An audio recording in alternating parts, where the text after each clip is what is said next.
Lady detective మూడవ భాగం. శ్రీశైలపతి హత్య గురించి అందరికీ తెలుస్తుంది.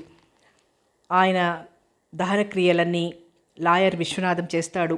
విల్లు 11వ రోజున అందరికీ వివరిస్తానని చెప్తాడు. కథ కొనసాగుతుంది. వ్యాన్లో 2-3 వ్యక్తులు ఉన్నట్టు చెబుతోంది అపర్ణ. కానీ తమ పోలీసు బలగం పట్టుకునేసరికి అందులో డ్రైవర్ తప్ప ఎవరూ లేరు. అయితే వాళ్ళంతా ఏమైనట్టు? మధ్యలో ఎక్కడైనా దిగిపోయారా? దిగిపోతే ఎందుకు, ఎక్కడ? ఆ ఆలోచనలో పడి 402 రాత్రి మెటాడోర్ వ్యాన్లో అరెస్ట్ అయిన ఆ డ్రైవర్ని ఇలా తీసుకురా అన్నాడు శ్రీకుమార్. వెళ్ళి అతన్ని తీసుకొచ్చాడు 402. అతని కేసి బాగా పరిశీలనగా చూశాడు శ్రీకుమార్. అతని వయసు 35-40 మధ్య ఉండొచ్చు. తలలో తెల్ల వెంట్రుకలు పల్చగా ఉన్నాయి. చిన్న నుదురు, చిన్న కళ్ళు, గడ్డం బాగా పెరిగింది. నలిగిన బట్టలు, మనిషిలో కాస్త బెరుకు కూడా స్పష్టంగా కనిపిస్తోంది. నీ పేరు అని అడిగాడు శ్రీకుమార్. రత్నమండి. ఎక్కడి నుంచి ఎక్కడికి ప్రయాణం చేస్తున్నావు? విజయవాడ నుంచి. ముందు గుంటూరు కండి, అక్కడి నుంచి నరసరావుపేట వెళ్ళాలండి. ఇవన్నీ ఎవరు వెళ్ళమన్నారు? నాకు వాళ్ళెవరో తెలియదండి. ఉండవల్లి సెంటర్లో నన్ను వ్యాన్ డ్రైవర్గా ఉండాలని మా అయ్యగారు కబురు చేశారండి. సరేనని నేను కనిపెట్టుకొని ఆడ ఉండి మా వ్యాన్ రాగానే డ్రైవింగ్ సీట్లో కూర్చున్నానండి. ముందు గుంటూరు బస్టాండ్ దగ్గర ఆపితే అక్కడ ఎవరో ఉండి నరసరావుపేట అడ్రస్ ఇస్తారని అక్కడికి వెళ్ళి వాళ్ళు చెప్పిన పని చేస్తే 500 ఇస్తామన్నారండి. ఏదో పిల్లలు గలవాడిని, కాస్త కష్టపడితే 500 వస్తాయి. పండగకి బట్టలు కొనుక్కోవచ్చని అనుకున్నాను అన్నాడు రత్నం. అతను చెబుతున్నది నిజమేననిపించింది. వాళ్ళని గుర్తుపట్టగలవా? వాళ్ళ గుర్తులు ఏమైనా చెప్పగలవా? క్రిందికి దిగుతున్నప్పుడు చూశానండి. ఒకరి చేతికి బ్యాండేజీ వేసుంది, బాగా నల్లగా ఉన్నాడు. ఇంకొకతను కాస్త ఎర్రగానే ఉన్నట్టు కనిపించాడు. కానీ చేతికి ఉంగరం ఉంది, చేతిలో కర్ర ఉంది. ఆ కర్ర పట్టుకునే దిగాడు కనుక కర్ర పట్టుకు నడుస్తాడు కాబోలు. ఏమన్నా కాలు అవుడేమో అనుకున్నానండి. ఇంతకంటే ఇంకేం చెప్పలేవుగా? చెప్పలేను. అతన్ని మళ్ళీ తీసుకెళ్ళి పొమ్మని చెప్పాడు శ్రీకుమార్. శ్రీశైలపతి గారిని ఎవరు ఎందుకు హత్య చేశారో ఇంతవరకు అర్థం కాలేదు. మొత్తం మీద ఆ కుటుంబంలోని వాళ్లే అని మటుకు అర్థమవుతోంది. అయితే ఎవరు? అపర్ణ, గోవిందమ్మ, కావమ్మ, రంగనాథమ్మ, ప్రకాష్ రావా, కృష్ణవేణ, నౌకర్ల? ఎవరు, ఎందుకు? ఏది ఏమైనా లాయర్ విశ్వనాథం దగ్గర ఉన్న వీలునామా తెలుసుకునే వరకు ఎవరిని నిర్ధారించలేం. ఏం చెయ్యాలి? అంతవరకు తను ఆగడమా, లేక రహస్యంగా తీయించి చూడటమా? ఇంతలో ఏదో ఫోన్ కాల్ వస్తే తాత్కాలికంగా తన ఆలోచనలకి ఫుల్ స్టాప్ పెట్టి ఆ వార్త వ్యవహారంలో పడిపోయాడు శ్రీకుమార్. మరో 10 నిమిషాలకు మళ్ళీ ఫోన్ మోగింది. ఈసారి ఫోన్ చేసింది ఎవరో కాదు, అపర్ణ. మా తోటలో 2 జాజి చెక్క ట్రంకు పెట్టెలు పెట్టి ఉన్నాయి. నాకెందుకో అవి అనుమానాస్పదంగా కనిపిస్తున్నాయి. మీరు వెంటనే బయలుదేరి వచ్చి అవి పరిశీలించవలసింది. ఈలోగా అవి తప్పిపోకుండా పోలీసు బందోబస్తు చేయండి అంది. శ్రీకుమార్ చేస్తున్న పనాపి జీప్లో 4 కానిస్టేబుల్స్తో పెట్టె పగలగొట్టే సరంజామాతో హుటాహుటిగా వచ్చేశాడు. బాల్కనీలో నిలబడి ఉంది అపర్ణ. ఆమె ముఖంలో విషాద ఛాయలు తొంగి చూస్తున్నాయి. అవి ఏమిటో తెలియకుండా ఆమె ఎందుకంత కంగారు పడటం? అపర్ణ చూపించిన చోటుకొచ్చాడు శ్రీకుమార్. అక్కడ 2 చెక్క పెట్టెలు సీల్ చేసున్నాయి. దాని మీద వేలిముద్రలేమన్నా ఉన్నాయేమోనని పరీక్షించారు. ఎక్కడా ఏమీ కనిపించలేదు. పగలగొట్టమన్నట్టు సైగ చేశాడు శ్రీకుమార్. వెంటనే కార్యరంగంలోకి దిగారు పోలీసులు. టక్కున 4 పలుగు దెబ్బలకే ఊడి వచ్చింది దాని సీలింగు. లోపలికి చూసిన అంతా అలాగే కొయ్యబారిపోయినట్టు నిలబడిపోయారు. లోపల ఒక యువతి మొండెం కుక్కబడి ఉంది. వెంటనే అర్థమైపోయింది శ్రీకుమార్కి మిగిలిన భాగాలు ఆ చెక్కపెట్టెలో ఉండిపోయాయని. వెంటనే దాన్ని కూడా పగలగొట్టమన్నట్టు సైగ చేశాడు. అతని అంచనా కరెక్టేనంటూ అందులో తల, మరో చెయ్యి దర్శనమిచ్చాయి. అది చూసేసరికి శ్రీకుమార్కే ఒళ్ళు జలధరించింది. పాపం ఆ చెయ్యి ఆ ట్రంకు పెట్టెలో కుక్కడానికి సరిపోలేదు కాబోలు. ఇందులో సర్దుబాటు చేశారు. ఆ శరీరం, తల, చెయ్యి అన్నీ ఒక పక్కగా చేర్చి ఉంచారు. ముందు అపర్ణకే కబురు చేశాడు శ్రీకుమార్. ఆ శవం చూస్తూనే ఉలిక్కిపడింది అపర్ణ. ఈమెవరో గుర్తుపట్టగలరా? ఈమె మా ఇంటికి 4 రోజుల క్రితం వచ్చి తను రచయిత్రి వాహినిగా పరిచయం చేసుకుంది. తన నవల తెస్తాను వేయమంది. అలాగేనన్నాను. మరి నిజంగా ఆమె అవునో కాదో నాకు తెలియదు. ఆమెలాగానే ఉంది. ఆమె రచయిత్రి వాహిని అయితే మరి ఎందుకు హత్య చేయబడిందో, ఆమెను ఇంత దారుణంగా చంపి మా గార్డెన్లోనే ఎందుకు వదిలారో నాకు అంతు చిక్కడం లేదు. ఈమె రచయిత్రి వాహిని అవునో కాదో ముందు మనకి తేలాలి కదా. ఈమె తాలూకా వాళ్ళు ఎక్కడుంటారో తెలుసా? తెలియదు. ఆమె అడ్రస్ కూడా నాకు తెలియదు. హైదరాబాద్ నుంచి వచ్చానని మటుకు చెప్పింది. మరి ఎలా ఈమె విషయం తేలేది? ఏ పత్రికాఫీస్లోనో ఆమె అడ్రస్సు ఎంక్వైరీ చేయండి, తెలుస్తుంది అంది అపర్ణ. అలాగేనన్నట్టు తల పంకించి ఏదో గుర్తొచ్చిన వాడిలా ప్రకాశ్రావు వచ్చాడా అని అడిగాడు శ్రీకుమార్. వచ్చినట్టున్నాడు. అయితే అతన్ని కలుసుకోవాలి. పైకి వెళ్ళండి, కృష్ణవేణి ఉందిగా, పరిచయం చేస్తుంది. ఆ శవం పోస్ట్ మార్టంకి పంపండి అంటూ పైకొచ్చాడు శ్రీకుమార్. కృష్ణవేణి ముందు గదిలోనే దర్శనమిచ్చింది. ప్రకాశ్రావు గారిని పిలవండి అన్నాడు శ్రీకుమార్. ఆయన ఇంకా మీరు బుకాయించవద్దు, అతను వచ్చినట్టు నాకు తెలుసు, ముందు రమ్మనండి అన్నాడు ఖరారుగా. ఇక తప్పదన్నట్టు ప్రకాశ్రావుని పిలుచుకొచ్చింది కృష్ణవేణి. దుమదుమలాడుతూనే వచ్చాడు ప్రకాశ్రావు. ఎప్పుడొచ్చారు మీరు? ఇప్పుడే ఒక అరగంట అయింది. శ్రీశైలపతి గారు పోయి ఇప్పటికీ ఎన్ని రోజులైంది? 8 రోజులైందనుకుంటాను. ఆయన మరణ వార్త మీకు ఎప్పుడు తెలిసింది? నేను హైదరాబాద్ వెళ్ళాను. అక్కడ నాకు తెలిసేసరికి 4 రోజులు గడిచిపోయాయి. మీరు ఎక్కడ ఉండేది? గుంటూరులోనేగా. గుంటూరే, కానీ పని మీద హైదరాబాద్ వెళ్ళాను. మీరేం చేస్తుంటారు? నేను పబ్లిషింగ్ కంపెనీలో పార్ట్నర్ని. ఏ పబ్లిషింగ్ కంపెనీ? దాని పేరు? నేను కొత్తగా పెట్టుకుంటున్నాను, విడిగా మరో పేరుతో. పోనీ మీరు ఏ పేరుతో పబ్లిషింగ్ ప్రారంభించినా అంతకుముందు పనిచేస్తున్న పబ్లికేషన్స్లో పార్ట్నర్ అన్నారు కదా, దాని పేరు చెప్పండి. వీడెవడ్రా బాబు, ప్రాణం తీస్తున్నాడనుకుంటూ మనసులోనే చిరాకు పడ్డాడు ప్రకాశ్రావు. అపర్ణ పబ్లికేషన్స్ అని అంటూ నసిగాడు ప్రకాశ్రావు. ఆ మాటకు కనుబొమ్మలు పైకి లేచే శ్రీకుమార్కి. మిగిలిన పార్ట్నర్స్ ఎవరు? ఒకరా ఇద్దరా? విసుగ్గా ముఖం పెట్టాడు ప్రకాశ్రావు. ఇలా వచ్చాడో లేదో, ఇంకా భోజనమైనా చేయలేదు, మీరొచ్చి ఊరికే ఊదరగొడుతున్నారు ప్రశ్నలతో అంది కృష్ణవేణి మొగుడికి సపోర్ట్ వస్తూ. ఈ ఇంట్లో హత్య జరిగింది. ఈ ఇంటి యజమానిని ఆయన సొమ్ము తింటూనే నిర్దాక్షిణ్యంగా కాల్చివేశారు దుర్మార్గులు. అలాంటప్పుడు అసలు హంతకుడు ఎవరో తేలేదాకా మేము ప్రతి వ్యక్తిని అనుమానించాలి, ప్రశ్నించాలి, వీలైతే స్టేషన్కి కూడా తీసుకెళ్ళాలి. అది మా డ్యూటీ. ఎదుటి మనిషి అన్నం తిన్నాడా, నిద్రపోతున్నాడా, కాఫీ తాగుతున్నాడా ఇత్యాది విషయాలు మాకు అనవసరం గంభీరంగా అన్నాడు శ్రీకుమార్. ప్రకాశ్రావు మాట్లాడలేదు. చే ఎందుకు వచ్చా నీ కొంపకి అనుకున్నాడు విసుగ్గా మనసులోనే. అపర్ణగారే పార్ట్నర్ అంటే శ్రీశైలపతి గారి భార్య అపర్ణగారేనా? అవును. ఐసి. మీకు మిస్ వాహిని అన్న రచయిత తెలుసా? నాకు రచయితలతోటి రచనలతోటి ఏం సంబంధం లేదు, అన్నీ ఆవిడే చూసుకుంటుంది. అయితే పార్ట్నర్గా మీరు చూసే పనేమిటి? ప్రింట్ అవుతున్న నవల ఎన్ని ఫారాలో, ప్రెస్లో అంతా సరిగ్గా పనిచేస్తున్నారో లేదో, ఇలాంటివి తప్ప నేను చూడాల్సినవేం లేవు. మీరు నాకు తెలియకుండా, నా అనుమతి లేకుండా ఎక్కడికి వెళ్ళడానికి వీల్లేదు. ఎక్కడికి వెళ్ళాలన్నా చెప్పి వెళ్ళాలి అంటూ లేచాడు శ్రీకుమార్.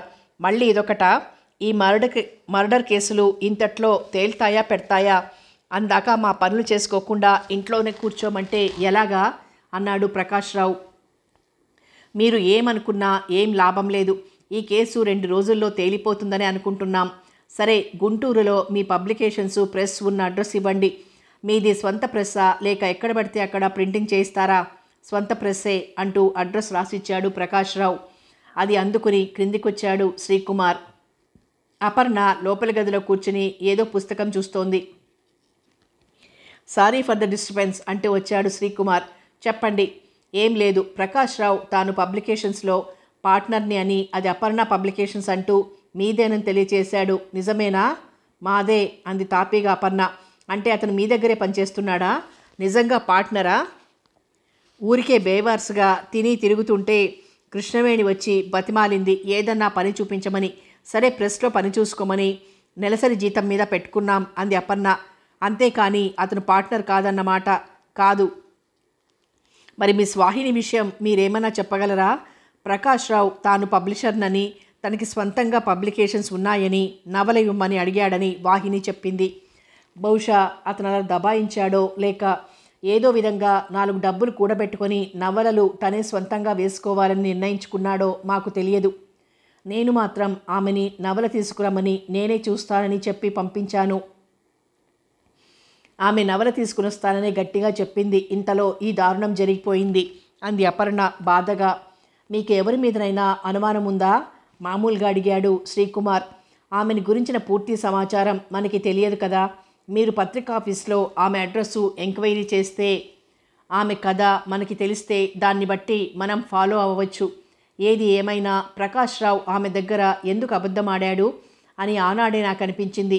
అయితే ఆ తర్వాత అతను విడిగా పబ్లికేషన్స్ మొదలు పెట్టాలనుకుంటున్నాడేమోనని సర్దుకున్నాను. అపర్ణ మాటతో ఆమెకి ఏ మూలో ప్రకాష్ రావు మీద అనుమానం ఉందని గ్రహించాడు. సరే వస్తానంటూ లేచాడు. అపర్ణ కూడా లేస్తూ, ఇంట్లో ఆయన కర్మకాండల విషయంలో గొడవలు జరిగేట్లున్నాయి. గోవిందమ్మకి నా ఉనికి ఎంతమాత్రం ఇష్టం లేదు. అంచేత నేను విడిగా ఉండాలనుకుంటున్నాను. శ్రీకుమార్ ఆలోచించి, ఈ కేసు త్వరగానే ముగుస్తుందని నా ఉద్దేశం. ఎందుకంటే శ్రీశైలపతి గారిని హత్య చేసింది మీ కుటుంబంలో ఒకరు, లేదా మరొకరి సాయంతో ఇద్దరు అనుకోండి. బయట వాళ్ళెవరూ కారు అన్నాడు ఆమె ముఖంలోకి పరీక్షగా చూస్తూ. అవును, ఆ సంగతి నాకు తెలుసు నిబ్బరంగా అంది అపర్ణ. ఆ పద్ధతిలో ఎవరు చేసుంటారో మీకు చూచాయిగా తెలుసుండాలే. చూచాయగా తెలియడం వల్ల ఏం లాభం? అది కేవలం నిరాధారం అనుమానం క్రిందికే వస్తుంది. ఏదైనా చెప్పాలంటే ప్రూఫ్ ఉండాలి. అంచేత ఆ పని మీకే వదిలేస్తున్నాను అంది అపర్ణ. కానీ ఇక్కడ అందరికీ మీరే హత్య చేసి ఉంటారన్న అనుమానం ఉంది అన్నాడు శ్రీకుమార్ ఆమె ముఖం కేసి చూస్తూ. ఉండనియండి అని ఆ సంగతి నాకు తెలుసు అంది మెల్లగా. ఆ మాటతో శ్రీకుమార్కి అపర్ణని అంచనా కట్టడం చాలా కష్టమనిపించి వస్తానంటూ లేచాడు. మీరు మటుకు వాహిని విషయం త్వరగా తెలుసుకోవాలి. ఆ మాటకు ఆశ్చర్యంగా చూశాడు శ్రీకుమార్. మీ భర్తగారి విషయం కంటే కూడానా? ఇది తేలితే అది తేలుతుంది, తేలకపోవచ్చు. మీ భర్తగారి హంతకులంటే ఇంట్లోనే ఉన్నారు కనుక పట్టుకోవచ్చు. కానీ వాహిని హైదరాబాద్ నుంచి వచ్చానన్న వ్యక్తి, ఆమె ఎక్కడి నుంచి వచ్చినా ఆమె శవం మా గార్డెన్లో దొరికింది కనుక ఆమె హంతకులు కూడా ఇక్కడే ఉండొచ్చుగా. కరెక్ట్. ప్రకాష్ రావుకి విలాసాలు ఏమన్నా ఉన్నాయా? ఆ విషయం ఆయన భార్యను అడిగితే తెలుస్తుంది. కాకపోతే డబ్బు దుబారా మనిషి. నా ఉద్దేశం చెప్పాలంటే అతనికి గుర్ర పందాల మీద పిచ్చి ప్రేమ అంది అపర్ణ. అంటే మద్రాసు పెడుతుంటాడా అనే అనుకుంటాను. ఒకసారి మా వారితో కబుర్లు చెప్తూ ఆ వారం వచ్చే గుర్రాలను గురించి చెప్పడం విన్నాను. ఐసి. మరి రంగనాథం ఎలాంటివాడు? ప్రశ్నించాడు శ్రీకుమార్. రంగనాథాన్ని గురించి కృష్ణవేణిని లేదా గోవిందమ్మని, అలాగే ప్రకాష్ రావుని గురించి కావమ్మని గోవిందమ్మని అడిగితే మీకు పనికొచ్చే విషయాలు తెలుస్తాయి అంది అపర్ణ. శ్రీకుమార్ మాట్లాడలేదు. ఆ మాట నిజమేననిపించింది అతనికి. సరే నేను వెడుతున్నానంటూ లేచాడు శ్రీకుమార్. అపర్ణ నమస్కారం చేసింది. శ్రీకుమార్ వెళ్ళిపోయాడు.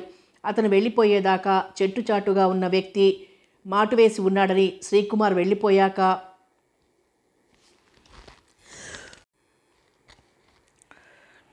ఆ వ్యక్తి తృప్తిగా నిట్టూర్చుతూ వెనుదిరగడం తన గది కిటికీలోంచి అపర్ణ స్పష్టంగా గమనించింది. అప్పుడే శ్రీకుమార్ని వెనక్కి పిలిచి చెబుదామా అని అనుకుని ఆ ప్రయత్నం విరమించుకుని ఆ వ్యక్తి ఎటు వెడతాడా అని చూడసాగింది. శ్రీకుమార్ లాయర్ విశ్వనాథ్ దగ్గరికి వెళ్ళాడు. ఇంతకీ శ్రీశైలపతి గారు తన వీలునామా ఎలా రాశారు, ఎవరెవరికి ఎంత రాశారు అని అడిగాడు శ్రీకుమార్.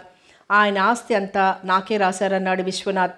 శుభం. పిట్టపోరు పిల్లి తీర్చిందన్నట్టు ఉందన్నమాట అన్నాడు నవ్వుతూ ఎస్ఐ. మీరేమన్నా అనుకోండి, ఆస్తి మటుకు నాది ఖరారుగా అన్నాడు విశ్వనాథ్. బేష్, మీరు స్వాధీనం చేసుకోరాదా? ఇంకా పేచీలుండవుగా. చేసుకుంటాను, దేనికైనా ఒక టైం అనేది ఏడ్చిందిగా లాయర్ జవాబిచ్చాడు. మరి ఈ విషయం గోవిందమ్మ అండ్ పార్టీకి చెప్పారా? చెప్పడం వరకు ముహూర్తం ఈరోజే, పదండి వెడదాం అంటూ లేచాడు లాయర్ విశ్వనాథం. శ్రీకుమార్, లాయర్ విశ్వనాథం శ్రీశైలపతి ఇంటికి వచ్చేసరికి ఇల్లంతా కొత్తగా అనిపించింది. 2-3 బ్రాహ్మణులు రంగనాథంకి ముందు గదిలోనే దర్శనమిచ్చారు. లాయరు, ఇన్స్పెక్టరు ఇద్దరూ కలిసి వచ్చేసరికి ఏదో విశేషం ఉందని అనుకున్నాడు రంగనాథం. రండి, ఏమిటి విశేషం అని అడిగాడు రంగనాథం. విశేషం మాట ఎట్లా ఉన్నా ముందు మీరు ఇంట్లోనే ఉండటం గొప్ప విశేషం అన్నాడు లాయర్ విశ్వనాథం.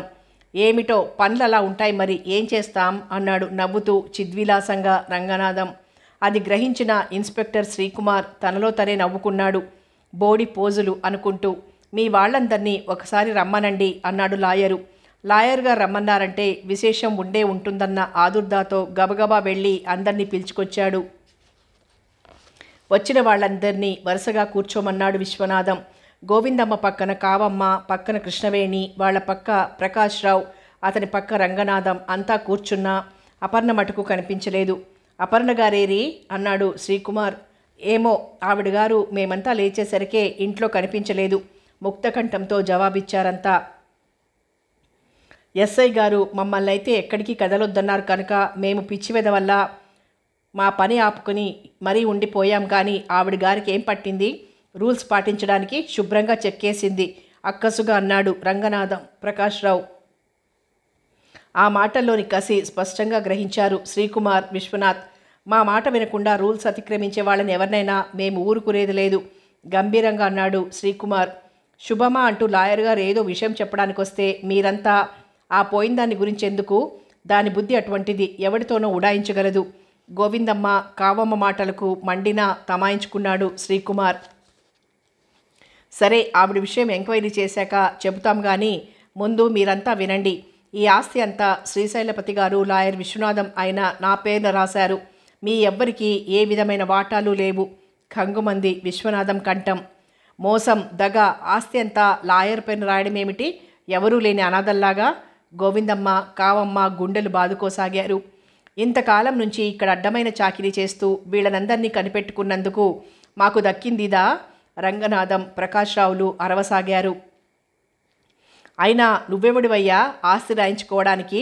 ఏం చుట్టరికం మండిపోతోందని నీకు రాశాడు? విసురుగా అడిగింది గోవిందమ్మ. నువ్వేదో ఆస్తంతా ఏదో క్రింద మీద చేసినంత మాత్రాన మేమంతా చూస్తూ ఊరుకుంటామా? గోవిందమ్మ శ్రీశైలపతికి ఏనాడో పెళ్ళాడిన భార్య. ఆమెకు ఆస్తి రాయకుండా వాడికి వీడికి రాస్తే ఎవ్వరూ ఊరుకోరు. కోర్టులో దావా వేస్తానో, గోవిందమ్మ పేర ఆస్తి తెప్పిస్తానో హుంకరించాడు రంగనాథం. వంతపాడాడు ప్రకాశ్రావు. మంచిది, మీరు మంచి లాయర్ని మాట్లాడుకుని కోర్టుకు వెళ్ళండి అంటూ లేచాడు విశ్వనాథ్. వెడతాం, వెళ్ళి తీరుతాం.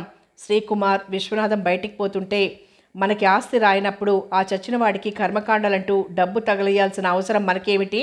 ఆ బ్రాహ్మణుల్ని పంపేయండి, లేదా ఆస్తి రాయించుకున్న లాయర్ ఉన్నాడుగా, వాడే పెట్టుకుంటాడులే తద్దినాలు భోజనాలు అంటూ అక్కసుగా వెనక నుంచి మాటలు వినిపించాయి. చూశారుగా వాళ్ళ ప్రవృత్తి అన్నాడు విశ్వనాథం. చూశాను, మరి అపర్ణ ఏమైనట్టు?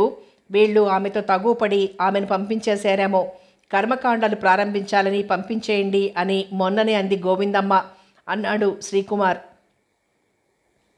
గోవిందమ్మ అన్న, గోపాలమ్మ అన్న జరిగేదేం లేదిక్కడ అని ఊరుకున్నాడు లాయర్ విశ్వనాథం. శ్రీకుమార్ తిన్నగా పత్రికాఫీస్కి వెళ్ళాడు. అక్కడ వాహిని అడ్రస్ సంపాదించి అతను తిరిగి స్టేషన్కి వచ్చేసరికి 11 అయింది. కర్మకాండాలు ఏం తలపెట్టకపోయినా నిజంగానే లాయర్ కన్సల్ట్ చేయడానికి వెళ్ళారు రంగనాథం, ప్రకాశ్రావు కలిసి. అపర్ణ ఏమైందో ఎవరికీ అర్థం కాలేదు. శ్రీకుమార్ వాహిని అడ్రస్ పట్టుకుని హైదరాబాద్ వెళ్ళాడు. అక్కడ అతనికి అందిన ఇన్ఫర్మేషన్ విచిత్రంగా తోచింది. వాహిని తన పాత పబ్లిషర్లకు ఎవరికీ ఇవ్వక తన కొత్త నవలను తను ఒక కొత్త పబ్లిషర్కి ఇస్తున్నట్లు చెప్పిందని, అయితే మరో 2 రోజులకు ఆ పబ్లిషర్ పెద్ద మోసగాడిలా కనిపిస్తున్నాడని, నిజానికి ఏమంత డబ్బు లేకపోయినా తనలాంటి వాడిని భ్రమపెట్టి అడ్వాన్స్ పేరుతో ఏదో కాస్త ముట్టజెప్పి నవలలు కొట్టేసే నాటకాలు రాయుడిలా కనిపిస్తున్నాడని, ఇంకా ఈసారి అతను తన ఎదురుగా వచ్చి ప్రాయోపవేశం చేస్తానన్న నమ్మి పుస్తకం ఇవ్వరని చెప్పిందట. అతను బహుశా ప్రకాష్ రావే అయి ఉండొచ్చన్న అనుమానం కలిగింది శ్రీకుమార్కి. అయితే ఆమె కొత్త నవల తాలూకు వ్రాతప్రతి ఇల్లంతా వెతికినా ఎక్కడా కనిపించలేదు. అది ఏమైందా అన్న ఆలోచనలో పడ్డాడు శ్రీకుమార్. ఆ నవల ప్రకాష్ రావు తీసుకున్నాడో లేదో తెలియదు. అక్కడ ఏదో పేచీ వచ్చి ఘర్షణ పడి వాహినిని చంపాడు అనుకోవడానికి ఇదొక్కటే కారణమవదు. ఇంకా ఇంతకంటే బలమైన కారణాలే ఉంటాయి. అది ఏమై ఉంటుందో అంతు చిక్కడం లేదు. ఆమెను గురించి ఇంకా వ్యక్తిగతంగా వివరాలు సేకరించమని చెప్పడానికి ఆ ఏరియా క్రైమ్ బ్రాంచ్కి వెళ్ళాడు శ్రీకుమార్. అతను వెళ్ళేసరికి పోలీస్ కమిషనర్ అతని ఎదురుగా ఓ యువతి కూర్చుని కాఫీ తాగుతూ కనిపించారు. శ్రీకుమార్ ఆయన్ని చూసి విష్ చేశాడు. కమాన్ అంటూ కుర్చీ చూపించాడు. కూర్చుంటూ ఎదురుగా ఉన్న ఆమె కేసు చూసి ఉలిక్కిపడ్డాడు. ఆమె అక్షరాల రచయిత్రి వాహినిలా ఉంది. ఈమె సింధూర, స్పెషల్ డిటెక్టివ్ అంటూ పరిచయం చేశాడు కమిషనర్. నమస్కారం చేశాడు శ్రీకుమార్. ఇతను శ్రీకుమార్, సబ్ ఇన్స్పెక్టర్. చాలా తెలివైనవాడు, మంచి చురుకుదనం, పట్టుదల, కార్యదీక్ష ఉన్న వ్యక్తి. అచిర కాలంలోనే పై ర్యాంకుకి అధిరోహించగల అన్ని లక్షణాలు ఉన్నాయి అన్నాడు కమిషనర్. సింధూర నవ్వుతూ చూసింది అతని వంక. ఇంతకీ ఎంతవరకు వచ్చిందో నీ కేసు అని అడిగాడు కమిషనర్. ఏది సార్, హరికథలో పిట్టకథలాగా మధ్యలో రచయిత్రి వాహిని మర్డర్ కేసు తోడైంది. ఆమెకి నాన్న వ్యక్తులు ఎవరూ లేరు పెద్దగా, ఉన్న ఒక్క అక్క. ఆమె చెప్పింది మన పరిశోధనకి ఏమాత్రం సరిపోదు. ఎలాగాని ఆలోచిస్తున్నాను. రచయిత్రి వాహినియా? మంచి పేరున్న రచయిత్రే. ఆమెకి కేసు వివరాలేమిటి అని అడిగింది సింధూర ఆసక్తిగా. మొదటి నుంచి తనకు తెలిసిన వివరాలన్నీ చెప్పాడు శ్రీకుమార్. ప్రకాష్ రావు ప్రెస్, గుంటూరులో ఉన్న అతని నివాసం వగేరాలన్నీ సోదా చేశారా? ఇప్పుడు గుంటూరు వెళ్ళి చేసే పని అదే. ముందు వాహిని విషయంలో కొంత ఇన్ఫర్మేషన్ ఉంటే, తీగ అనేది దొరికితే దానితో డొంకంతా కదిలించవచ్చని ఇటు బయలుదేరాను శ్రీకుమార్ చెప్పాడు. బాగానే ఉంది. ఈ కేసు నేను టేకప్ చేస్తాను అంకుల్ అంది సింధూర. Most welcome. ఇక్కడ లేడీస్ చెయ్యి ఎక్కువగా ఉంది ఈ కేసులో. వాహిని హత్య, అపహరణ, మధ్య మధ్య పరిశోధన, ఆమె దోషురాలను నిరూపించే జనాభా. ఆ బిల్డింగ్లో ఆడవారు ఉన్న మగవాళ్ళిద్దరూ ఇంచుమించు ఆ ఆడంగుల చేతిలో కీలిబొమ్మలు. అంచేత ఆడమలయాళమే పాత్రధారులు. కనుక మీరు ఈ కేసు టేకప్ చేస్తే తప్పకుండా విజయం సాధించగలరు అన్నాడు శ్రీకుమార్ నవ్వుతూ. థ్యాంక్స్ అంటూ లేచింది సింధూర. లోపలి గదిలోకి వెడుతూ రండి అంది. శ్రీకుమార్ ఆమెను అనుసరించాడు. ఆ గది ఖాళీగా ఉంది. 2 కుర్చీలు, ఓ మేజా బల్ల తప్ప ఏమీ లేవు. ఆ గదిలో ఒకరికెదురుగా ఒకరు కూర్చున్నారు శ్రీకుమార్, సింధూర. శ్రీశైలపతి గారి హత్య కేసు తాలూకు వివరాలన్నీ పూర్తిగా తెలియచేయండి అంది. శ్రీకుమార్ అంతా వివరంగా చెప్పాడు. ఆఫీస్ ఫైల్ చూదురుగాని రండి, మీకు ఇంకా బాగా అర్థమవుతుంది అన్నాడు. వస్తాను. నేను ఒక రచయిత్రిగా అపర్ణ దగ్గర పరిచయం అవుతాను. అక్కడే మకాం పెడతాను. మీరీలోగా గుంటూరులోని ప్రకాష్ రావు ప్రెస్సు, పబ్లికేషన్సు అన్నీ రైడ్ చేయండి. వివరాలు నాకు అతి జాగ్రత్తగా చెప్పండి అంది సింధూర. Okay madam. మనం ట్యాక్సీలో బయలుదేరదామా? వద్దు, మా కార్లో వెళదాం. మీరు సివిల్ డ్రెస్లో, నేను పంజాబీ డ్రెస్లో. శ్రీకుమార్ అంగీకరించాడు. అతనికి చాలా సంతోషంగా ఉంది. ఈ కేసు ఇక త్వరలోనే ముగిసిపోతుందన్న ఆత్మవిశ్వాసం అతనిలో దృఢంగా వచ్చేసింది.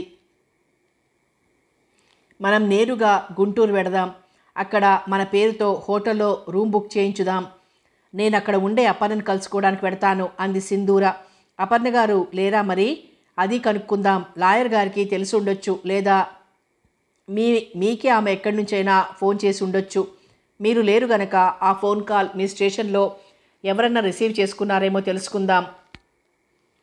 ఆమెను ఎవరన్నా కిడ్నాప్ చేశారా అని నా అనుమానం బయటపెట్టాడు శ్రీకుమార్. ఆమె పేరు ఆస్తి ఉంటే కిడ్నాప్ చేయడానికి అవకాశం ఉందనుకోవచ్చు.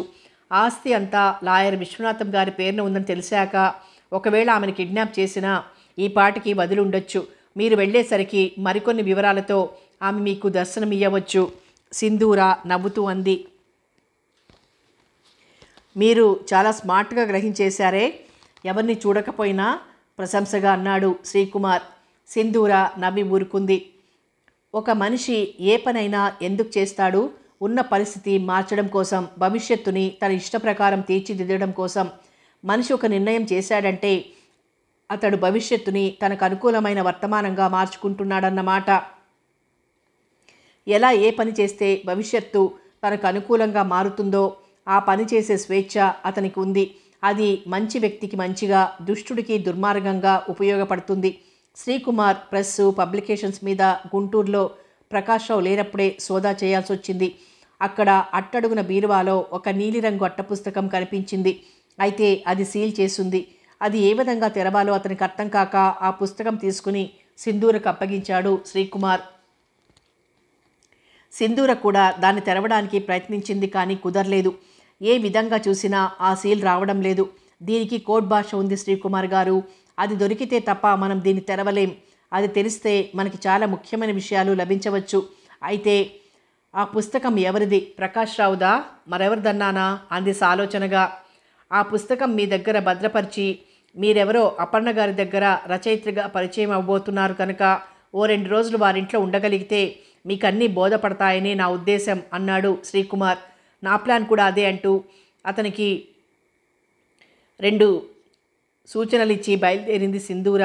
ప్రకాష్ రావు, రంగనాథం, లాయర్ విశ్వనాథం మీద కోర్టులో కేసు దాఖలు చేసే హడావిడిలో ఉండటంతో గుంటూరు వచ్చి తన ప్రెస్ విషయం తెలుసుకోవడానికి మరో 2 రోజులు పట్టింది ప్రకాష్ రావుకి.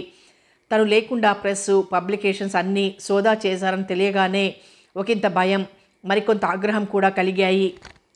అది ఆ ఎస్ఐతో కలిసి అపర్ణ ఆడించిన నాటకమే అయ్యుండాలి అనుకుంటూ వీరభద్రుడిలా మండిపడిపోయాడు.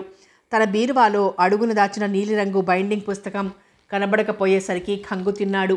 ముందు అర్జెంటుగా వెళ్ళి రంగనాథానికి ఈ విషయం చెప్పకపోతే ఆ పుస్తకం రహస్యం బయటపడిపోతుందని కంగారు పడి గబగబా అపర్ణ బిల్డింగ్స్కి వచ్చాడు. అతను వచ్చేసరికి అపర్ణ రచయిత్రిగా పరిచయమైన సింధూరతో మాట్లాడుతోంది. అచ్చు వాహినిలా ఉన్న ఆమెను చూడగానే ప్రకాష్ రావు నిర్ఘాంతపోయాడు. అది స్పష్టంగా గ్రహించింది సింధూర. పోయిందనుకున్న అపర్ణ ఎలా తిరిగి వచ్చిందో, వస్తూ ఈవిడ గారిని ఎవరినో ఎందుకు వెంటబెట్టుకొచ్చిందో బొత్తిగా అర్థం కాలేదు ప్రకాష్ రావుకి. ఈయనెవరండి? అపర్ణను అడిగింది సింధూర ప్రకాష్ రావుని చూపిస్తూ. ఈయన ప్రకాష్ రావు అని మా పబ్లికేషన్స్ మీద వచ్చే పుస్తకాలు ప్రింటింగ్ తాలూకు వర్క్ అంతా చూస్తుంటారు అంది అపర్ణ. దాంతో కథ అర్థమైంది సింధూరకి. అంటే మీ ప్రెస్లో పనిచేస్తుంటారన్నమాట సింధూర తెలియనట్లు అడిగింది. ఆ మాట విననట్టే ప్రకాష్ రావు కేసు తిరిగి ఈమె రచయిత్రి ప్రభాత ఇప్పుడిప్పుడే సాహిత్యంలోకి అడుగు పెడుతూ ఓం ప్రథమంగా మన అపర్ణ పబ్లికేషన్స్ బ్యానర్ మీద ఏమైనా పుస్తకాలు రాగల అవకాశం ఉందేమో తెలుసుకోవడానికి వచ్చారు అంది సింధూరని చూపిస్తూ. ప్రకాష్ రావు అక్కడే ఉన్న కుర్చీలో కూర్చుని పేపర్ రేటు పెరిగిపోయింది. ఫ్యామిలీ నవలల కంటే క్రైమ్ నవలలకే ఎక్కువ గిరాకీ ఉంది. అంచేత అలాంటి నవలలు ఏమన్నా ఉంటే మనం వేసిన 4 రూపాయలు కళ్ళబడతాయి. కానీ ఏవో చారిత్రక నవలలు, అత్తగారు కొత్త కోడలు లాంటి నవలలు తీసుకోవడం నాకు ఇష్టం లేదు. ప్రకాష్ రావు మాటల్ని శ్రద్ధగా వింది అపర్ణ. సింధూర కూడా అతని మాటల ధోరణి బాగా గమనించసాగింది. మీరేమంటారు అపర్ణ గారు? ఏ కథ బయలుదేరినా కొంపల్లోంచే కానీ రోడ్డు మించి కాదుగా. ఆ ఇంటి కథలే రోడ్డున పడి చివరికి క్రైమ్ ఎలిమెంట్తో కొన్ని గొడవలు ముగిసిపోతుంటాయి, మరికొన్ని తలెత్తుతుంటాయి. అంచేత మీరేం రాశారో అది ఏ పాయింట్ బేస్ చేసినా కథనం బాగుంటే తప్పక వేస్తాం. 1 కాదు 6 పుస్తకాలు ఒక సెట్గా వేసి మీ పేరుతో అడ్వర్టైజ్ చేస్తాం. మనం టర్మ్స్ మాట్లాడుకుందాం. మీ నవలలు ఎన్నుంటే అన్నీ పట్టుకురండి అంది అపర్ణ. ఇదిగో చూడవమ్మోయ్, ఇక నుంచి పబ్లికేషన్స్ వ్యవహారం అంతా నాదే. నువ్వు కలగజేసుకుంటే బాగుండదు. ఏ నవలలు వెయ్యాలో, ఎవరివి వెయ్యాలో, ఎవరికి ఎంత డబ్బు ఇవ్వాలో అవి చూసుకోవాల్సింది నేను, నువ్వు కాదు ఆగ్రహంతో అన్నాడు ప్రకాష్ రావు. షటప్. పబ్లికేషన్స్ నాది, నా స్వంతం, నా సరదా కోసం నేను పెట్టుకున్నది. దాని మీద నీ బోడి పెత్తనం ఏమిటి? ఏదో జీతానికి పని పాట లేక తిరుగుతున్నావని నీ తాలూకు ఆడజనాభా ఏడ్చి రాగాలు పెడితే పోనీ కదా అని పెట్టుకున్నందుకు అంతా నీదేనని చాటుకుంటున్నావే. భద్రకాళిలా లేచింది అపర్ణ. దాని తాలూకు పెత్తనమంతా నాకిచ్చిపోయాడు మీ బావ అరిచి చెప్పాడు ప్రకాష్ రావు. ఆ పబ్లికేషన్స్ నాది, ఇవ్వడానికి ఆయనకు అధికారం లేదు, పుచ్చుకోవడానికి నీకంతకన్నా లేదు. లేచి నిలబడి ఉరిమి చూస్తూ జవాబిచ్చింది అపర్ణ. పోతూ పోతూ ఆయన నాకు కాగితాలు రాసిచ్చాడు. ఆయన పోతూ పోతూ వీలునామాలు కాగితాలు రాసి వాటాలిచ్చిపోవడానికి ఆయన ఏమన్నా సహజంగా మరణించారా? ఏ జబ్బు లేక సుఖంగా తిరిగే మనిషి నిర్దాక్షిణ్యంగా పోయే. అపర్ణ ఉరిమి చూస్తూ అడిగింది. అవును మరి, ప్రేమలు దోమలు అంటూ వల్లో వేసుకుని లేనిపోనివన్నీ చెప్పి కొంగు కట్టుకుని వాళ్ళకి కాకుండా చేసి చివరికి అందరూ ఏకమయ్యారు కదా అని గుట్టుగా అడ్డు తొలగించుకునే తెలివి అందరికీ ఉండొద్దు. ప్రకాష్ రావు మాటలకి ఏం జవాబిస్తుందా అన్నట్టు ఆసక్తిగా చూడసాగింది సింధూర అపర్ణని. అంతే, తప్పులెన్నువారు అన్నట్టు ఎంతసేపు ఇతరుల మీద పడి ఏడ్చి ఏదో అంతా తాము సాధు సజ్జనులమంటూ డబ్బా కొట్టుకున్నంత మాత్రాన ఎవరూ గొప్పవారైపోవోరు, ఒక్కసారిగా బుద్ధిమంతులు అయిపోరు. ఒక వ్యక్తికేసి మనం 1 వేలు చూపిస్తే మనకేసి 4 వేలు తిరుగుంటాయి. అపర్ణ నిర్మోహమాటంగా జవాబిచ్చింది.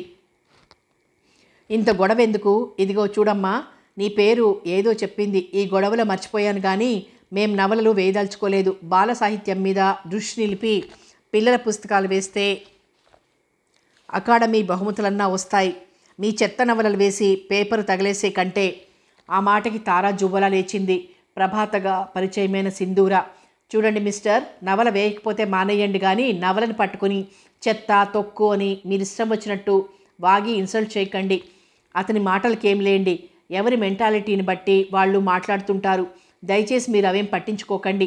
మీ నవలలు వేసే పూచీ నాది అంది అపర్ణ. తమరెక్కడి నుంచి ఊడిపడ్డారేమిటి? ఎకసెక్కంగా అడిగాడు ప్రకాశ్రావు. ఫ్రమ్ మద్రాస్ ముభావంగా జవాబిచ్చింది సింధూర. మద్రాసులో పబ్లిషర్లు కరువయ్యారా? మంటగా అడిగాడు ప్రకాశ్రావు. ఎందుకు లేరు, కానీ మీరేదో గొప్ప పబ్లిషర్స్ అని అంతా చెప్పుకుంటుంటే అది చూద్దామని వచ్చాను, పెడసరంగా జవాబిచ్చింది సింధూర. ఇంతలో పైనుంచి గోవిందమ్మ, కావమ్మ, కృష్ణవేణి, రంగనాథం అంతా కిందికి దిగొస్తూ ఏమిటి గోల, ఎవరి మీద అరుస్తున్నావు ప్రకాశం అంటూ ప్రశ్నించారు. ఏం లేదులేండి, పుస్తకాల పబ్లిషింగ్ విషయం అన్నాడు ప్రకాశ్రావు. ఎందుకు గోల? క్రితంసారి వాహినితో జరిగిన గొడవ చాలేదేమిటి, మళ్ళీ ఈ కొత్త సంతా మనకెందుకు విసుగ్గా అంది కృష్ణవేణి. ఆ మాట అపర్ణ, సింధూర స్పష్టంగా విన్నారు. ప్రకాశ్రావు ఆ మాటకి కాస్త కంగారు పడి, నీకు రాను రాను మతి చలిస్తోంది, ఎవరి విషయాల్లో మనకెందుకు, ఆ వాహిని ఎవరో మనకు తెలుసా చచ్చా, ఏదో విన్నవన్నీ పోలికలు తెస్తుంటావు అంటూ పరోక్షంగా మందలించడంతో నాలుక ఖర్చుకుంది కృష్ణవేణి. అనవసరంగా వాహిని పేరు తెచ్చామే అని. ఎక్కడికో ఎవడితోనో పోయావుగా, మళ్ళీ ఎప్పుడొచ్చావు, అసలు ఎందుకు వచ్చావు తీక్షణంగా అడిగింది గోవిందమ్మ. మీ అందరికీ సమాధానాలు చెప్పుకుంటూ కూర్చోవలసిన అవసరం నాకు లేదు, పెడీమని జవాబిచ్చి నా గదిలోకి వెడదాం పదండి అంటూ సింధూరం తీసుకుని తన గదిలోకి వచ్చింది అపర్ణ. అపర్ణ గది ఎలా సోదా చేయాలా అని ఆలోచిస్తున్న సింధూరకు ఆమె ఆహ్వానం ఎంతో ఆనందాన్నిచ్చింది. కూర్చోండి అంటూ ఆమెను కూర్చోబెట్టి బాత్రూంకి వెళ్ళింది అపర్ణ. మెల్లగా గది బయటకు వచ్చింది సింధూర. ప్రకాశ్రావు రంగనాథాన్ని చాటుకు పిలిచి ఏదో చెప్తున్నట్లు తోచి మెల్లగా అడుగులో అడుగు వేసుకుంటూ కాస్త దూరంగా నిలబడి వారి మాటలు వినసాగింది సింధూర. ఆ శ్రీకుమార్ గాడు మనవన్నీ రైడ్ చేయించి ఆ నీలం రంగు పుస్తకం కాస్త పట్టుకుపోయాడు అన్నాడు ప్రకాశం. అయితే కన్నాని ఏ టికెట్ దొరికితే ఆ టికెట్ ఫ్లైట్లో అందుకుని అక్కడికి వెళ్ళమను అర్జెంటుగా అన్నాడు రంగనాథం. ఆ పుస్తకం వాడు తెరవగలడంటావా అనుమానంగా అడిగాడు ప్రకాశ్రావు. వాళ్ళ బొంద, దాన్ని ఎలా తెరవాలో వాడికి వాడి తాతకు కూడా తెలియదు, మనకేం భయం లేదనుకో, అయినా మనం మన జాగ్రత్తలో ఉండాలి రంగనాథం అన్నాడు. సింధూర వెనక్కి తిరిగి వచ్చేసింది అపర్ణ రూమ్కి. బాత్రూమ్కి వెళ్ళిన అపర్ణ తిరిగి వచ్చేసింది అప్పటికే. ఎక్కడికి వెళ్ళారు అని అడిగింది యథాలాపంగా. ఏం లేదు, ప్రకాశ్రావు గారు ఇంకా నన్ను తిట్టుకుంటున్నాడేమో చూద్దామని జవాబిచ్చింది సింధూర. మీరు ఇవన్నీ పట్టించుకోకుండా ఉంటేనే ఇక్కడ ఒక్క పూటైనా ఉండగలుగుతారు అంది అపర్ణ. అలాగేనన్నట్టు తల పంకించింది సింధూర. ఆ పుస్తకం గురించి ఇటు ప్రకాశ్రావుకు అటు రంగనాథానికి ఇద్దరికీ తెలుసు. అయితే ఈ కన్నా ఎవరు, శ్రీకుమార్ వస్తే బాగుండును, అతనికి ఈ విషయం చెప్పొచ్చు. మీకు ఫోన్ ఉందా అడిగింది సింధూర. ఉంది, కానీ ఎవరో వైర్లు పీకేశారు, పనిచేయడం లేదు అంది అపర్ణ. ఐసి, అలా పీకింది ఎవరో మీకు తెలియదా? నాకు తెలియదు, నేను 3 రోజుల నుంచి ఈ బిల్డింగ్లో లేను, నేను వచ్చేసరికి వైర్లు పీకున్నాయి.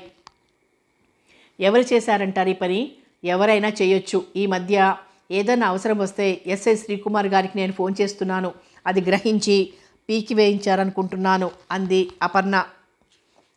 సింధూర తల పంకించింది. మీరు ఎక్కడికి వెళ్ళారో తెలుసుకోవచ్చా? ప్రస్తుతం అది మీకంత ఇంపార్టెంట్ కాదు, అవసరమైతే అది నేనే చెబుతానని ఊరుకుంది అపర్ణ. మరి శ్రీకుమార్ గారితో మీరు ఏదన్నా మాట్లాడాలనుకుంటే ఎవరినన్నా పంపడమో లేదా నేనే వెళ్ళడమో చెయ్యాలి జవాబిచ్చింది అపర్ణ. సరిగ్గా రాత్రి 11 గంటలైంది. ఆ భవనమంతా నిశ్శబ్దంగా ఉంది. ఎక్కడ చూసినా అంధకారమే రాజ్యమేలుతోంది. ఎవరి గదుల్లో వారు హాయిగా పడుకున్నారు. తన దగ్గర ఉన్న కర్చీఫ్ ముక్కు దగ్గర పెట్టింది సింధూర అపర్ణకు. వెంటనే అపర్ణకు మత్తు ఆవహించింది. లైట్ వేసి బీరువాలు, టేబుల్స్ అన్నీ వెతకడం ప్రారంభించింది సింధూర. అల్మరాలో కొన్ని నవలలు అందంగా పేర్చున్నాయి. వాటి మీద అపర్ణ పేరే ఉంది. అంటే అపర్ణ కూడా పుస్తకాలు రాస్తుందన్నమాట. అవి వాళ్ల బ్యానర్ మీదే ప్రింట్ అయ్యాయి. ప్రెస్ కూడా ఆమెదే. టేబుల్ సొరుగులాగింది. అందులో సగం రాసిన స్క్రిప్ట్ ఉంది. అది ఆమె రాస్తున్నదే. తాళాలు పరుపు క్రిందున్నాయి. అవి అందుకుని మెల్లగా బీరువా తెరిచింది. బీరువాలో అట్టడుగున ఒక కవర్ కనిపించింది. ఆ కవర్లో 3 ఫోటోలున్నాయి. ఒకటి శ్రీశైలపతి అపర్ణ కలిసి తీయించుకున్న ఫోటో. అందులో ఆమె గర్భవతిగా కనిపిస్తోంది. మరో ఫోటోలో ఒక బాబుది. మరో ఫోటో శ్రీశైలపతి అపర్ణ బాబునెత్తుకుని దిగిన ఫోటో. ఆ 3 పరిశీలనగా చూసి మళ్ళీ కవర్లో ఉంచింది. ఎందుకో ఆ స్క్రిప్టు చదవాలనిపించి గబగబా చదవడం ప్రారంభించింది. ఆ నవలంతా ఆ భవనంలో జరుగుతున్న లేదా జరిగిందిగా తోచసాగింది సింధూరకు. ఇంతలో తలుపు తట్టిన శబ్దమై ఆ నవల యథాస్థానంలో ఉంచి లైట్ ఆర్పేసి ఏమీ ఎరగనట్టు పడుకుంది సింధూర. మళ్ళీ తలుపు చప్పుడైంది. సింధూర లేచి కిటికీ పక్కగా నిలబడింది. అపర్ణకి ఇంకా మెలకువ రానేలేదు. ఆ కిటికీ అతి మెల్లగా తెరిచి బయటికి చూడసాగింది సింధూర. ఎవరన్నా కనిపిస్తారేమోనని. ఆ తలుపు అపర్ణ గది కాక ఆ పక్క గదిగా తోచింది ఆమెకు. ఆ పక్క గది శ్రీశైలపతిదని అపర్ణ ఇందాక పైకొస్తున్నప్పుడు చెప్పింది. అయితే ఆ గది బయట నుంచి తడుతున్నారంటే లోపల ఎవరన్నా దాగి ఉన్నారా తలుపు తట్టగానే తీయడానికి? సింధూర మెల్లగా తలుపు తెరిచింది. శ్రీశైలపతి గది గుమ్మం దగ్గర నిలబడి ఉందో ఆకారం. ఆపాదమస్తకం, నల్లని దుస్తులు ధరించి ఎవరైంది తెలియడం లేదు. అయితే అంతలోనే ఒక విచిత్రం జరిగింది. సింధూర చూస్తూ ఉండగానే ఆ ఆకారం లోపలికి వెళ్ళిపోయింది. తలుపు ఎవరు ఎలా తెరిచింది కూడా ఆమెకు అర్థం కాకుండానే. అయితే సింధూర ఊరుకోలేదు. శ్రీశైలపతి గది దగ్గరికి తను వెళ్ళింది. తలుపు దగ్గరకేసింది. లోపల ఏదో బీరువా తెరుస్తున్నట్టు తోచి తలుపు కొద్దిగా తెరిచి చూసింది. అప్పుడే ఆ ఆకారం బీరువాలోంచి ఒక చిన్న దంతం పెట్టె తీసుకుని తాళం వేస్తోంది. వెంటనే రాగల ప్రమాదం ఊహించి ఒక మూలగా నక్కింది. బయటకు వచ్చిన సింధూర ఆ ఆకారం తలుపు వేసి హ్యాండిల్ తిప్పగానే తలుపు బిగుసుకుపోయింది. ఆ పెట్టెతో ఆ ఆకారం ముందుకు నడవసాగింది. అప్పుడే మత్తు వదిలిన అపర్ణ సింధూర కనిపించక తలుపు తెరిచినట్టు అనుమానం కలిగి బయటకొచ్చి వెళ్ళిపోతున్న ఆకారాన్ని గమనించి అటు నడవసాగింది అపర్ణ. ఆ వ్యక్తి తిరిగి చూస్తే అపర్ణకు ప్రమాదం అని గ్రహించిన సింధూర అపర్ణని పిలుద్దామా అనుకుని వెంటనే తన దగ్గరున్న రివాల్వర్ని, పెన్ బాంబుని తడుముకొని భయం లేదనుకుంటూ ఆమె వెంట తను నడవసాగింది. ఆ ఆకారం మెట్లు దిగుతూ వెనక్కి చూసింది. అపర్ణ కనిపించేసరికి ఆగిపోయి వెంటనే తన కాలిబూటిలో ఉంచిన 8 అంగుళాల చాకు తీసి గురి చూసి విసిరింది. ఆగినప్పుడే అనుమానించిన సింధూర ఒడుపుగా అపర్ణని వెనక్కి లాగడంతో గురి తప్పిన చాకు గోడకు తగిలి కింద పడింది. ఆ ఆకారం పారిపోతుంటే తన సైలెన్సర్ అమర్చిన రివాల్వర్ తీసి గురి చూసి అతని చేతికి తగిలేట్టు పేల్చింది సింధూర. అది సరాసరి అతని జబ్బలోంచి దూసుకుపోయింది. అయినా ఆ వ్యక్తి ఆ దెబ్బను నొక్కిపట్టి తోటలోకి పరిగెత్తి ఆ నిశీదిలో కలిసిపోయాడు. అపర్ణను తీసుకుని ఆమె గదిలోకి వచ్చింది సింధూర. అపర్ణ, మీరీరోజు గొప్ప గండం నుంచి బయటపడ్డారు అంది గ్లాసులోకి మంచినీళ్ళు ఉంచుతూ. సింధూర అందించిన చల్లని నీళ్లు తాగి కాస్త తేరుకుంది అపర్ణ. సింధూర కూడా గ్లాస్ నిండా మంచినీళ్లు పోసుకొని తాగింది. అపర్ణ ఆమె మంచినీళ్లు తాగుతున్నంతసేపు ఆమెనే పరిశీలనగా చూసింది. ఏమిటి అలా చూస్తున్నారు అని అడిగింది సింధూర నవ్వుతూ. మీరు నిజంగా రచయిత్రేనా లేక ఎవరన్నా లేడీ సిఐడీనా అని నాకు అనుమానంగా ఉంది అంది అపర్ణ. సింధూర నవ్వి ఎందుకొచ్చిందా అనుమానం అని అడిగింది. మీరు రచయిత్రి ప్రభాత గారి అయితే అలా రివాల్వర్లు పుచ్చుకొని తిరగాల్సిన అవసరం ఏముంటుంది? పెన్ను వదిలి గన్ను పట్టారంటే నాకు అనుమానం వచ్చింది మరి అంది అపర్ణ నవ్వుతూ. నేను విప్లవ రచయిత్రిని, అందుకని ఒక చేత్తో గన్ను ఒక చేత్తో పెన్ను పుచ్చుకొని తిరుగుతుంటాను. అపర్ణ మాట్లాడలేదు, విని ఊరుకుంది. ఇంతకీ మనిద్దరం ఈ గొడవ వదిలి అసలు ఆ ముసుగు వ్యక్తి ఎవరై ఉంటారో కాస్త ఆలోచిస్తే బాగుంటుంది అంది సింధూర. అపర్ణ పైకి సింధూరతో మామూలుగా సంభాషణ జరుపుతున్నా మనసులో ఆ విషయాన్ని గురించి ఆలోచిస్తూనే ఉంది. అతని చేతిలో ఉన్న దంతం పెట్టె తను స్పష్టంగా చూసింది. అంటే అది ఈ బిల్డింగ్లోనే చోరీ చేయబడి ఉంటుంది. అయితే అది ఎక్కడి నుంచి తస్కరించాడు? ఆ వ్యక్తి ఎవరు? మీరు ఈ భవంతిలో నా కోరిక మేరకు ఏదో అతిథిగా ఉన్నవారు. ఇక్కడ దరిద్రగొట్టి విషయాల్లో తలదూర్చి మీ బుర్ర పాడు చేసుకోకండి. ఒక విధంగా చెప్పాలంటే ఈ భవంతి ప్రస్తుతం ఒక పాముల పుట్ట. ఇందులో ఉన్నవన్నీ విషసర్పాలే. వీటిల్ని వదులుచుకోవడం అంత తేలిక కాదు అంది అపర్ణ. సింధూర అపర్ణ మాటలు విని తల పంకించి ఊరుకుంది. తనిక్కడి విషయాలు తెలుసుకోవడం ఆమెకిష్టం లేదని గ్రహించింది. తనెవరో చెప్పివేయడం మంచిదేమో. అప్పుడు అపర్ణ తనకి కొంత సాయపడవచ్చు అని అనిపించినా అప్పుడే అంత త్వరగా చెప్పడం మంచిది కాదేమో.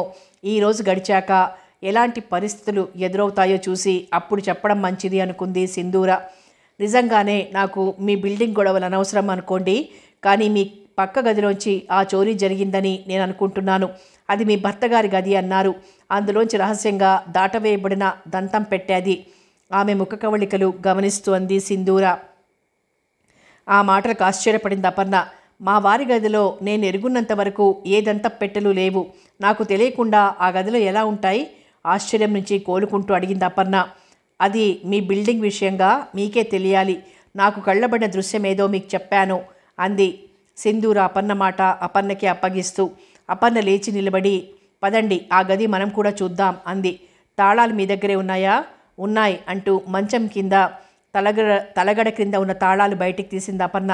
పదండి అంటూ గోడ గడియారం కేసు చూసింది సింధూర. సరిగ్గా 12:45 చూపిస్తోంది గడియారం. తాళాలు, టార్చ్ లైట్ తీసుకుని అపర్ణ రివాల్వర్ రెడీగా పట్టుకుని సింధూర తలుపులు దగ్గరకు వేసి శ్రీశైలపతి గదివైపు నడక సాగించారు.